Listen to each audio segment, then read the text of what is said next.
Oh, hi.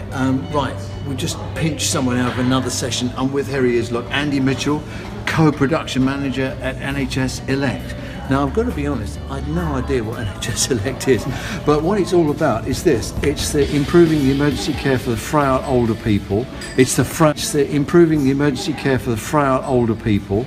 It's the Frailty Network. And amazingly, look there, the Royal Berkshire, that's down the road from where I live. They're doing all this good stuff.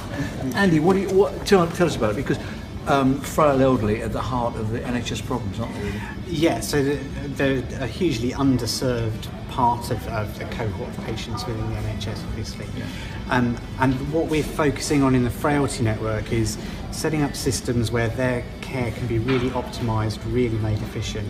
And it's about getting... This is like the pre-hospital, so that people on pre-primary care, so people don't need care. So this is right through the patient journey. There's opportunities from the moment at which the patient becomes unwell and is starting to seek help right through. So let's say you got a little old lady living on her own, the weather's been hot, don't drink enough, UTI falls her, gets a bit giddy, falls over, neighbour comes in, blue light, A&E, 3 hours and 59 minutes, and we think we've got a result, goes into a bed, acuity goes down the pan, social services can't get her home. I mean, you're into all that, so how do you stop all that? So it's about getting the comprehensive geriatric assessment really started as soon as possible and hopefully completed within that kind of first 72 hours. And then making sure that we're not keeping patients in hospital, deconditioning them so that then they need increased social care. This is a new word, isn't it? Deconditioning. It does seem to be quite trendy at the moment. It's a new fab word, isn't it? Deconditioning. It's all about deconditioning, darling. But I used to thought it used to be it's loss of acuity, isn't it? Yes, yeah.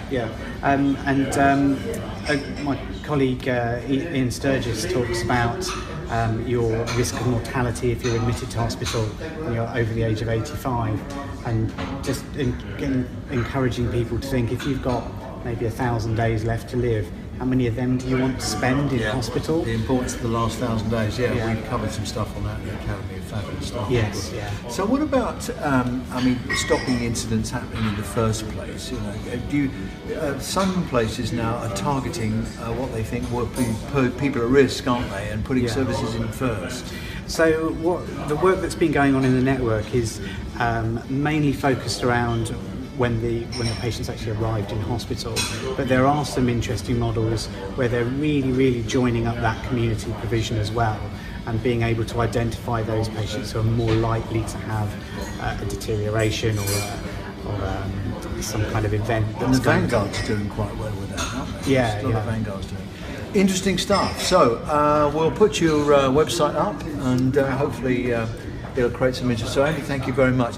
You see, there's a whole load of stuff going on there you probably didn't know.